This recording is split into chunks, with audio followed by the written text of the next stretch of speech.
శుక్లాంబరధరం విష్ణుం శశివర్ణం చతుర్భుజం ప్రసన్నవదనం ధ్యాయేత్ సర్వవిఘ్నోపశాంతయే అగజానపద్మార్కం గజాననమహార్నిశం అనేకదంతం భక్తానాం ఏకదంతముపాస్మహే. ఓం గం గణపతయే నమః. ఓం శ్రీమాత్రే నమః. ఓం శ్రీ గురుభ్యం నమః. నేను మీ వాడ్రేవ్ ఆదినారాయణరావు శర్మ. మనం జూన్ నెల 1వ తారీఖు నుంచి 7th వరకు కూడా చెప్పుకోబోతున్నామండి. దానికంటే ముందర ఏంటంటే, నా వీడియోలు మీకు నచ్చేయని అనుకుంటున్నాను అనుకోండి. నచ్చితే మీరు లైక్ చేయండి, షేర్ చేయండి, అలాగే సబ్స్క్రైబ్ చేయండి, నన్ను ఆశీర్వదించండి. ఇప్పుడు మనం మేషరాశి గురించి తెలుసుకుందామండి.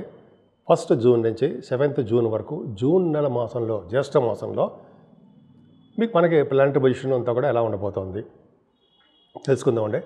ముఖ్యంగా మేషరాశిలోనే శుక్రుడు ఉండడం వల్ల ఎప్పుడు తెలివిగా, ఆనందంగా, తృప్తిగా, అందంగా ఉండేట్టుగా కనిపించడము, బంగారు ఆభరణాలు, వస్తువులు, డ్రెస్సెస్ కొనుక్కోవడము, అలాగే తెలివిగా ప్రతి పనులను ముందంజలో ఉంటూ చక్కగా ప్రయాణాలు చేయడం కూడా చాలా అద్భుతంగా ఉంటుందండి. పైగా మీ రవిబుద్ధులు కూడా, అంటే రవిబుద్ధుల వలన, ద్వితీయ భావాలు ఉండడం వలన వేదశాస్త్ర పండితులుగాను, అయితే బాగా కోవిదులుగా అంటారు సరే, విద్యా పారంగతులుగాను, అంటే బాగా విద్య వచ్చేవారు గాను, రసాయన శాస్త్ర కోవిదులుగాను, రసాయన శాస్త్రంలో మీకు బాగా ఇష్టంగా ఉండడము, కెమిస్ట్రీ, అలాగే ధనం బాగా సమృద్ధిగా ఉండడము బాగా జరుగుతుందండి. రవిబుద్ధుల వల్ల బాగా మాట్లాడే శక్తి మీకు భగవంతుడు ఇచ్చాడు. అందుకనే యాంకరింగ్ వృత్తిలో ఉన్న వాళ్ళకి, బాగా పాటలు పాడే వాళ్ళకి ఈ వారం మొత్తం కూడా మంచి మంచి అవకాశాలు వస్తాయండి. అలాగే ఆభరణాలు, చదువు విషయంలో ఏమాత్రం ఇబ్బంది పడరు. చక్కగా కుటుంబంలో వృద్ధి కలుగుతూ ఉంటుంది. గురుడు కూడా ప్రభావం వల్ల ఎప్పుడు షార్ట్ జర్నీ చేసేస్తూ ఉంటారు. ఎప్పుడు కూడా తెలివిగా, ఆనందంగా, పైగా మీ తోబుట్టువులు కలుస్తూ కొత్త కొత్త ఆలోచనలతోటి తెలివిగా ప్రవర్తిస్తారు మీరు. వాహన యోగం కూడా సిద్ధిస్తుందండి. కుజచంద్రుల కాంబినేషన్ ఉంది 4th భావంలో. కుజచంద్రుల కాంబినేషన్ వల్ల ఒక విధంగా లగ్న చతుర్థ అంటే మీ రాశి చతుర్థాధిపతులు కలిసి ఉండడం వల్ల యోగమేనండి. భూములు కానీ, వాహనాలు కానీ కొనుక్కోవడము, లేదా కాదు, వాటితో పాటు మీరు సంగీతంలో కూడా బాగా ప్రావీణ్యత సంపాదించడము, కంఫర్టబుల్నెస్ ఎక్కువ ఉండడం జరుగుతుందండి. కేతు ప్రభావం వల్ల మీ రాశిలో, అంటే జనరల్గా మీ రాశి వారికి పుత్రికా సంతాన జననం కలగడానికి అవకాశాలు ఎక్కువ. స్టాక్ మార్కెట్, షేర్ మార్కెట్లో కూడా మీరు విజయం సాధిస్తారు. అలా అని చెప్పి నేనేమి ప్రోత్సహించను. మీ తెలివితేటలు, మీ ఎక్స్పీరియన్స్ని బట్టి మీరు ధనప్రాప్తి కలుగుతుంది. అలాగే సినిమా రంగంలో ఉన్న వాళ్ళకి, స్పోర్ట్స్ రంగంలో ఉన్న వాళ్ళకి కూడా చక్కటి అవకాశాలు బ్రహ్మాండంగా ఉంటాయి. అంతేకాదండి, మీకు శత్రువుల వల్ల భయము, రోగాల వల్ల ఇబ్బంది కలగడానికి అవకాశాలు ఎక్కువ ఉన్నాయి. ఏదైనా ఈ వారంలో మీకు జనరల్గా మీ భార్యాభర్తల విషయంలో బాగా మంచి జరగడానికి అవకాశం ఉంది. శుభకార్యాలు, శుభవార్తలు వింటారు. అంతేకాకుండా కొత్త కొత్త సంబంధాలు, పెళ్లి సంబంధాలు కుదరడానికి కూడా ఈ వారంలో మీకు అవకాశాలు ఉన్నాయి. ముందుకు వెళ్ళిపోతూ ఉంటారు. వాహన యోగం కూడా చాలా బాగుంది. ఏదేమైనా మీరు విదేశాలు వెళ్ళడము, విదేశ పర్యటన చేయడము, చదువు రీత్యా వెళ్ళడము, వేదశాస్త్రంలో, ఆగమ శాస్త్రంలో కూడా మీరు మంచి ప్రావీణ్యత సంపాదించడం జరుగుతుందండి. ఇంకా డౌటే లేదు. అంతేకాకుండా శుభవార్తలు వింటారు. ముఖ్యంగా తీర్థయాత్రలు చేయడానికి ఎక్కువ అవకాశాలు ఉంటాయి గురువుగారులు పీఠాధిపతులతోటి. అలాగే మీ ఫైనాన్స్ వృత్తిలో ఉన్న వాళ్ళకి, బ్యాంకింగ్ రంగంలో ఉన్న వాళ్ళకి, విద్యా సంస్థలో ఉన్న వాళ్ళకి, ఇట్లాగా గురు కారకత్వంలో ఉన్న వాళ్ళందరికీ బిజినెస్ చాలా బాగుంటాయండి. వాళ్ళ వ్యాపారాల రీత్యా విదేశాలు వెళ్ళడానికి అవకాశం ఉంది. అలాగే చదువు కూడా చాలా బాగా వస్తుందండి మీకు. ముఖ్యంగా మీరు చేసేటువంటి ఉద్యోగంలో కూడా, ముఖ్యంగా సాఫ్ట్వేర్ ఉద్యోగస్తులు, రియల్ ఎస్టేట్ బ్రహ్మాండం అనుకోండి. సాఫ్ట్వేర్ రంగ ఉద్యోగస్తులకి చాలా ఉన్నతమైనటువంటి పదవులు వస్తాయి. చెప్పదగ్గ సూచన ఏంటంటే, కష్టపడితే బాగా విజయం సాధిస్తారు. బాగా ప్రమోషన్స్ రావడానికి కూడా అవకాశం ఉన్నాయండి. డబ్బులు మీకు రావడానికి అవకాశం, ఫైనాన్షియల్ స్టేటస్ పెరుగుతుంది. ఏదైనా లాభస్థానంలో గురుడు ఒక్కడు చాలండి మీకు. ధనాన్ని వద్దురా బాబోయ్ అని అక్కడ ఇవ్వడానికి కారకుడు కూడా, అంటే వద్దురే బాబోయ్ అని ఎప్పుడానో. కాకపోతే అంటే రాహు లాభస్థానం ఉన్నాడు కాబట్టి అన్ని విధాలుగా సర్వ సౌఖ్యాలు కలుగుతాయి. కష్టపడి పనిచేసే తత్వము మీకు ఉంటుందండి. రాహు వల్ల మిమ్మల్ని బాహులు మెక్కి చెప్తాడు, డౌటే లేదు.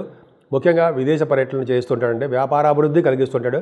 ఈ కంప్యూటర్స్ అని, హార్డ్వేర్ మెటీరియల్స్ అని, సాఫ్ట్వేర్ అని అంటాం కదా, వాటిలో బాగా ఉత్తీర్ణత ఉంటుంది. శని 12వ భావం ఉండడం వల్ల కష్టపడి పనిచేసే తత్వం ఉండడము, అలాగే మీరు ఒక ఉద్యోగిగా బాగా డెవలప్ అవ్వడము, జనాల్లో కలిసిపోతూ ఉండడము, తర్వాత అలసిపోతూ ఉండడము, బాగా పనిచేయడం వల్ల ఇది జరుగుతుందండి మీకు. శని 12 భావాలు అంత అద్భుతమైన ఫలితాలు మాత్రం ఇవ్వడు. ఏదేమైనా రాహుకేతుల మధ్యలో ప్లానెట్ పొజిషన్ అంతా ఉండిపోయింది కాబట్టి కొద్దిగా మీరు కష్టపడాలండి. రాహుకేతులు పూజ చేయించుకోవడమో లేకపోతే మీ ఇంట్లో మన ఊళ్ళోనే అమ్మవారి పూజ చేసుకోవడం వల్ల చాలా మంచిది, బాగుంటుంది. వినాయకుడికి పూజ చేసుకోవడం వల్ల కేతు వల్ల దోషాలు కూడా పరిహారం అవుతాయి. 12 రాశుల వారికి చెప్పదగ్గ సూచన ఏంటయ్యా అంటే, ఎప్పుడు చెప్తున్నట్టుగానే మేషరాశి నుంచి వృషభ రాశి వారు, మేషరాశి నుంచి మీనరాశి వారు కూడా ముఖ్యంగా అన్ని గ్రహాలు రాహుకేతుల మధ్యలో బంధించబడ్డాయి.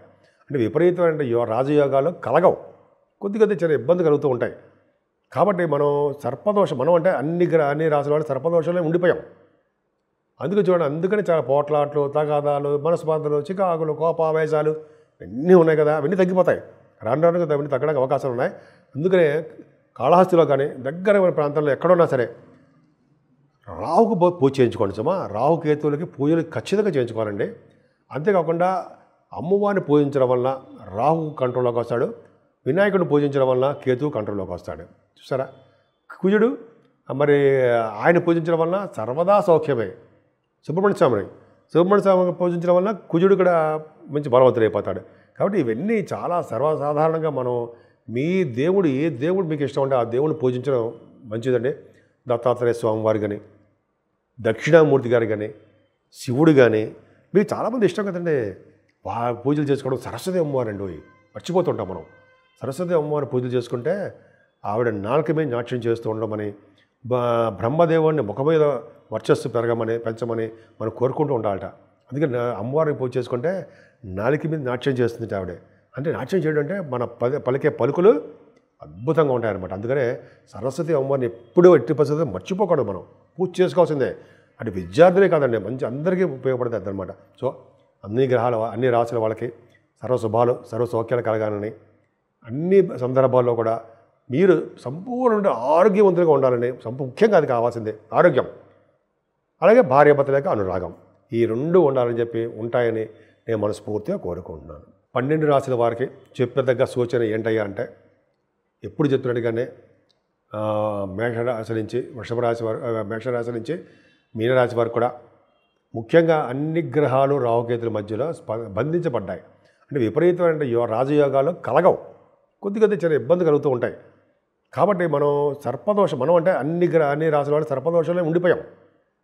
అందుకని చాలా పోట్లాట్లు, తగాదాలు, మనస్పార్థలు, చికాకులు, కోపావేశాలు ఇవన్నీ ఉన్నాయి కదా, అవన్నీ తగ్గిపోతాయి. రాను అవన్నీ తగ్గడానికి అవకాశాలు ఉన్నాయి. అందుకనే కాళహస్తిలో కానీ దగ్గర ప్రాంతంలో ఎక్కడున్నా సరే రాహుకు పూజ చేయించుకోండి సుమా. రాహుకేతువులకి పూజలు ఖచ్చితంగా చేయించుకోవాలండి. అంతేకాకుండా అమ్మవారిని పూజించడం వల్ల రాహు కంట్రోల్లోకి వస్తాడు, వినాయకుడిని పూజించడం వల్ల కేతువు కంట్రోల్లోకి వస్తాడు. చూసారా, కుజుడు మరి ఆయన పూజించడం వల్ల సర్వదా సౌఖ్యమే. సుబ్రహ్మణ్య స్వామిని పూజించడం వల్ల కుజుడు కూడా మంచి బలవంతుడైపోతాడు.